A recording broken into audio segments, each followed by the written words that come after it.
Hi everybody, Karen Rao Carter here, and I am wanting to chit chat a little bit about ADD, ADHD. I get tons of questions about what I can do from a Feng Shui standpoint to help my child with ADD, ADHD, etc., etc.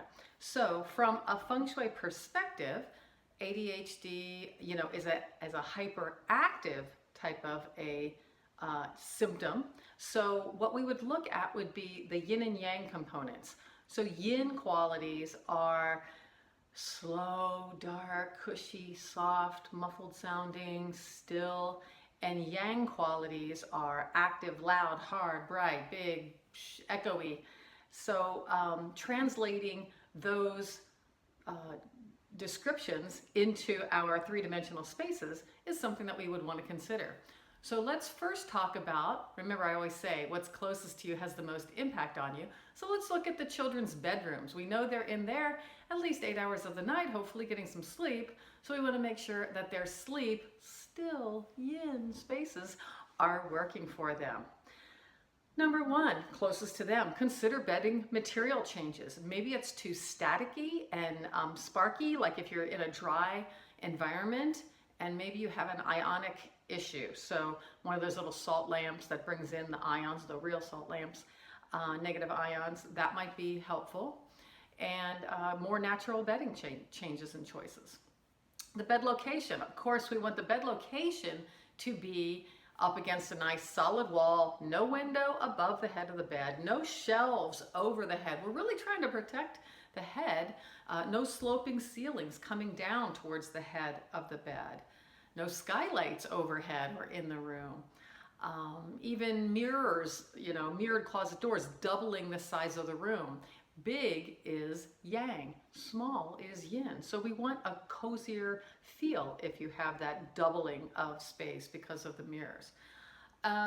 Boy, I do have tons of different cures if you can't get yourself out of the way of this, but certainly taking shelves and things overhead would be the way to go. Sloping ceiling, mirror face up somewhere between where you're sleeping and the slope, and a red line maybe across the headboard if you have a window behind you and you can't get out of the way. I'd really consider getting a different bedroom or choosing differently if this child is really suffering from the consequences of that bed location.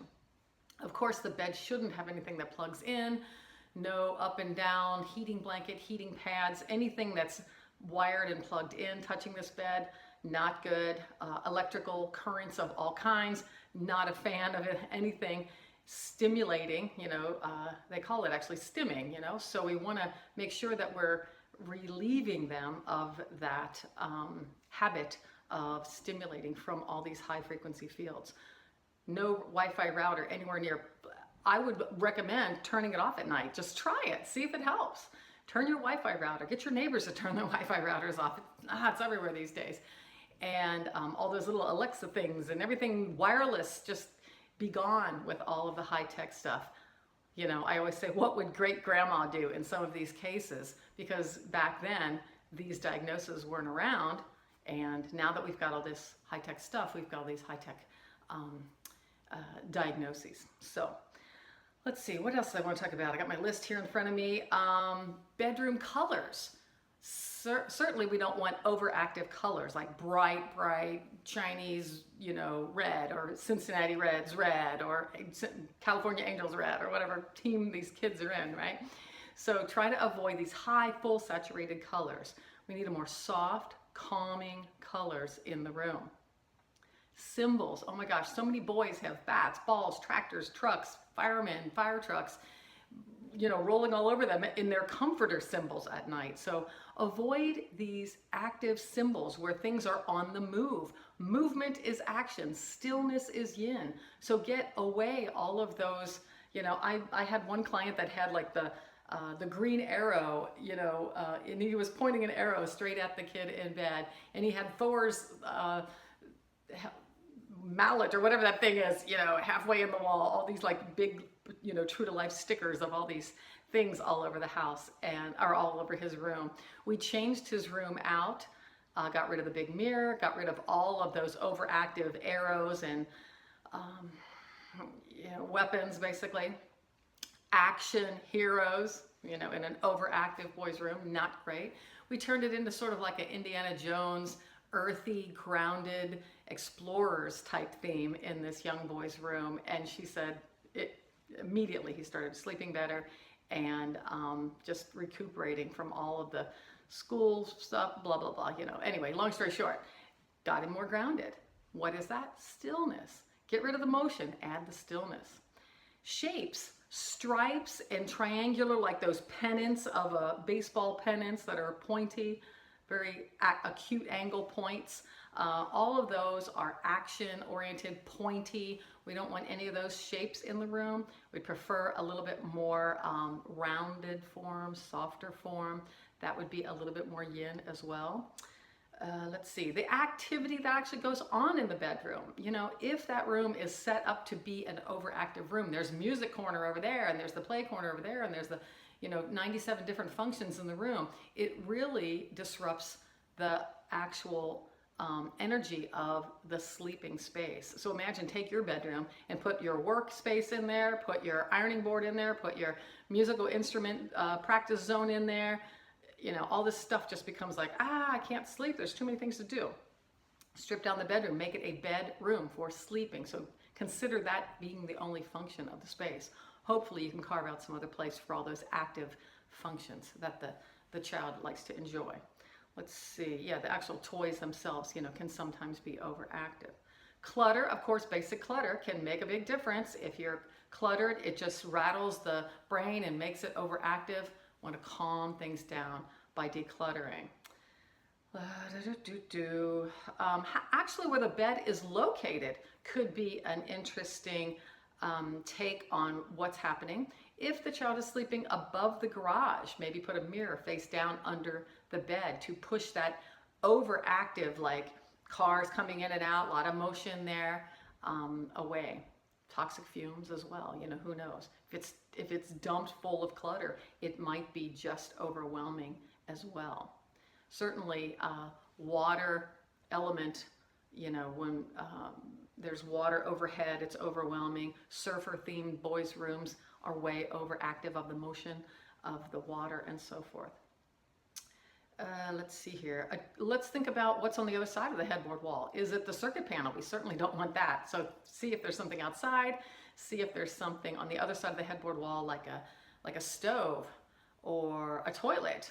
What's on the other side of the wall? Is there plumbing inside the wall? Is the stove directly above the boys or girls' bed location? So literally, if you chop the room and chop the house in half, you'd see a stove directly above, or a tub or a toilet directly above. Those things might be exacerbating the situation just from a field around them location. If they're sleeping in front of the front door, so if you're walking up to the house and there's bedrooms sticking in front of the front door before you actually get to the front door, and those are where the children that are hyper, they might be just a little bit on guard because they are kind of technically sleeping in the front yard. So we might want to use a mirror cure. It's in my book, Movie Stuff Change Your Life. There is a mirror cure about how to bring a room into the home if you can't scoot their bedroom and change the bedrooms and put them somewhere else in the house. Let's see here. Well, if they're a child of yours, right, you might consider the creativity and children area of the house. So let's say this is the front door and you walk into the house, you would go over to the halfway back on the right, and that would be the creativity and children area. But let's discuss where each particular family member, which gua governs them. So the prosperity gua governs the eldest daughter. Family reputation covers the middle daughter, and the relationship covers the head woman. Let's see, we'll just go around the bend. The creativity and children governs the youngest daughter. The helpful people gua governs the head man. The creativity and children governs the middle son. I'm trying to do it backwards in my brain here. So the skills and knowledge governs the youngest son, and the family gua governs the eldest son. So, that was weird going around the bend in that direction. So, consider maybe looking in that part of the house for something particularly overactive that might be just connected to that particular child in the family order of the family. One last thing I wanted to talk about was food energetics. I would look up TCM, traditional Chinese medicine, and ADHD, or look for TCM and blank, whatever issue from a health perspective that you are finding. I have found, there are lots of people that deal with this, and I don't want to get into it. It's not my total jam to get in that, but I would definitely consider, because what's closest to you has the most impact on you, and food definitely is close. So those are my quick little, not so quick, Feng Shui tips for getting some support in the ADD, ADHD world. I hope it's been helpful. Have a good day.